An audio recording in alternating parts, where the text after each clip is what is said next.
Yukio Mishima? Est-ce que quelqu'un connaît vraiment sa vraie personnalité, sa vraie œuvre? Est-ce que son œuvre est l'œuvre de son corps, le corps de son œuvre? Lorsqu'on s'intéresse à sa vie, et donc automatiquement à son œuvre écrite, puisque c'est un des plus grands romanciers japonais qui malheureusement, à quelques mois, voire années près, a failli avoir le prix Nobel de littérature, et c'est son ami, son maître, Kawabata, qui l'a eu. Et juste après, il n'a pas donné le temps au temps de lui donner ou non ce Nobel, puisqu'il a fini tragiquement. C'est de Mishima, Yukio Mishima, dont j'aimerais vous parler actuellement. Mishima avait pour habitude de dire qu'il y avait 4 fleuves qui irriguaient sa vie. Le fleuve de l'écriture, le fleuve du théâtre, le fleuve du corps et le fleuve de l'action. Mishima lui-même a décrit chacun de ces fleuves avec infiniment de précision.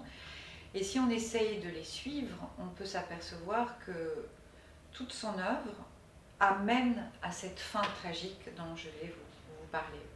En fait, le fleuve de l'écriture est son premier fleuve où il dit à maintes reprises dans ses différents ouvrages à quel point l'écriture lui est indispensable. Et pourtant il dit, je le cite, « J'ai une aveugle et malsaine foi dans les mots ». Il le dit à maintes reprises, « J'ai besoin d'écrire encore et encore pour combler un vide ». On ne sait pas de quel vide il parle. Bien évidemment, c'est un vide peut-être existentiel, mais n'allons pas trop vite pour l'instant. Beaucoup, malheureusement, nous allons le voir aussi, se sont amusés à vouloir donner des diagnostics, étant donné sa vie assez extraordinaire au sens étymologique, hors de l'ordinaire. Mais suivons les 4 fleuves, puisqu'il s'agit après tout de lui-même, et qui d'autre que lui-même peut le mieux en parler. Après, le fleuve de l'écriture qui ne l'a jamais quitté. Il a eu besoin d'écrire tout le temps, même s'il ne trouvait pas entière satisfaction. Il est passé au fleuve du théâtre, qui était une forme d'écriture importante pour lui, comme elle l'est aussi comme forme d'expression au Japon, pardonnez-moi, avec les no, no, avec un chapeau. Il y a les no qui ont été joués. Et Mishima, on va voir, aime à la fois écrire, mais à la fois tout doucement se mettre de plus en plus en représentation. Donc il a écrit les 5 no modernes, mais il a aussi joué. D'ailleurs, une des pièces qu'il a jouées, qui s'appelle Le Compatriote, je pense, il mime et il joue sa fin tragique. Je laisse exprès un petit suspense avant de vous raconter sa fin tragique. Donc il y avait comme ça, il le dit lui-même, de plus en plus cette part invisible de l'écriture qui rendait visible par ses écrits, mais il se sentait en décalage face à la part visible du corps. Je vous rappelle juste que Mishima, quand il était petit, a été malade, très malade, mais d'une maladie somatique, et il a été élevé par sa grand-mère, une dame âgée qui elle-même était malade, et il a eu l'impression qu'il était plus petit, plus chétif que les autres. Alors c'est vrai que quand on regarde des photos de lui enfant, il est assez chétif, et quand il a grandi, il n'était pas très grand, mais la taille moyenne au Japon n'était pas beaucoup plus grande, mais il a eu cette difficulté du corps qu'il considérait invisible par opposition à l'écriture. Donc il commence à être visible dans ce fleuve du théâtre en commençant à écrire du théâtre et à le jouer. Et puis dans le 3e fleuve, qui est le fleuve de l'action, il se dit, et il nous dit, lorsqu'il raconte ce 3e fleuve, qu'il avait envie de rendre visible cet invisible en lui. Et comment rendre visible ce corps, lui qui était allé en Grèce et qui avait admiré les sculptures d'Apollon et toutes ces magnifiques sculptures en marbre, eh bien il s'est dit, comme j'ai travaillé mon écriture, comme j'ai sculpté mon écrit, et les phrases de Mishima, je fais une petite parenthèse, les traducteurs ont tendance à vous dire que pour traduire une phrase de Mishima, il faut 3 jours, tellement la phrase est pure, dense, belle en étant complexe. Donc il a sculpté son texte et il se dit maintenant il est temps de sculpter mon corps. Et il le fait comme tout ce qu'il fait, de manière intense et de manière profonde. Et là il va fréquenter les salles de gymnastique, les salles de musculation, Et on va voir au fur et à mesure des photos, il y a de magnifiques photos qui montrent le développement de ce corps, à tel point qu'il se plaît et se prête au jeu de devenir presque un mannequin. Et on voit des photos un petit peu étranges de cet écrivain déjà assez critiqué dans son pays et un petit peu à l'étranger.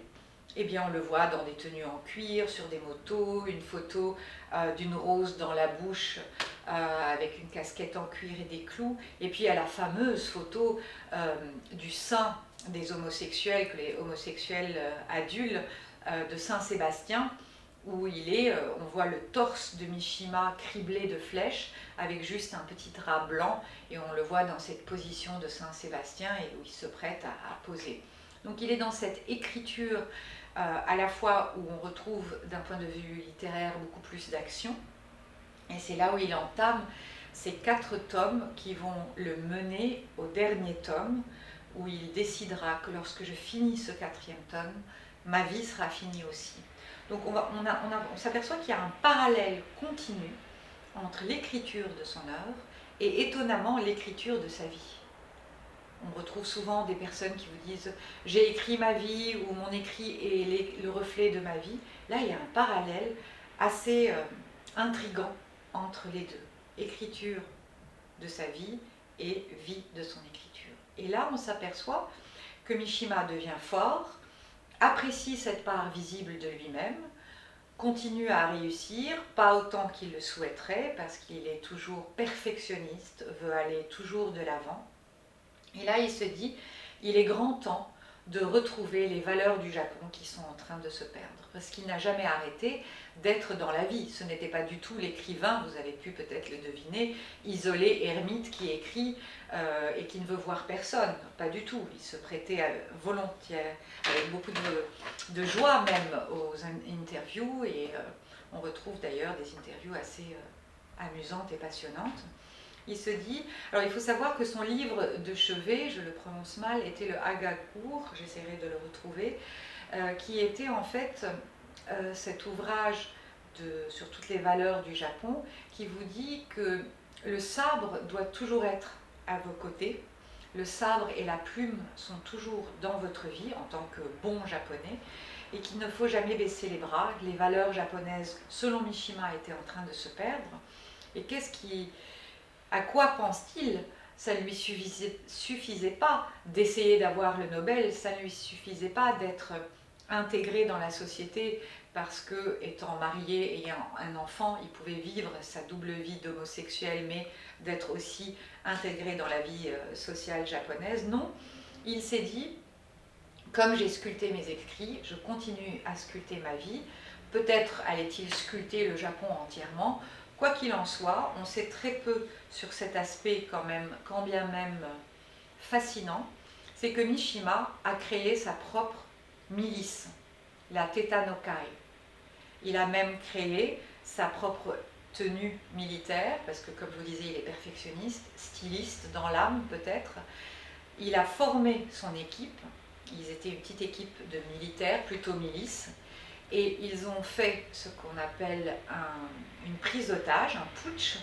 Il a pris en otage je ne sais plus quel militaire de quel grade, et il voulait faire un discours. Malheureusement, la prise d'otage est ratée. Au moment où il sort sur la fenêtre, il y a une très belle photo de lui avec le bandeau blanc, il sort sur la fenêtre pour faire ce discours et dire qu'il faut rétablir toutes les bases anciennes du Japon. Là, la sécurité arrive avec un hélicoptère et son discours est perdu dans le vent.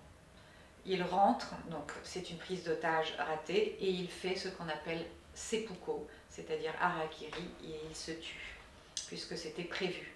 Il avait déposé le matin même son 4e tome de La Mère de fertilité, ce tome où il avait toujours dit « quand je termine, ça sera la fin de ma vie, la fin de mon œuvre correspondra à la fin de ma vie ». On sait tous qu'il a fait harakiri, seppuku, mais on ne sait pas très bien qu'il y a eu cette petite prise d'otage. Alors que déduire pour nous cliniciens? Que penser de cet homme? Tout d'abord, ne jamais oublier qu'il est très difficile de comprendre quelqu'un lorsque nous n'appartenons pas à sa culture.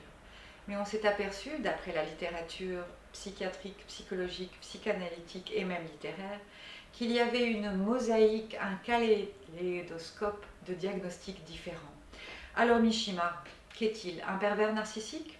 Un mélancolique suicidaire? Un exhibitionniste? Un psychopathe? Un terroriste, puisqu'il y a eu une prise d'otage? Un bipolaire? Un schizophrène génial?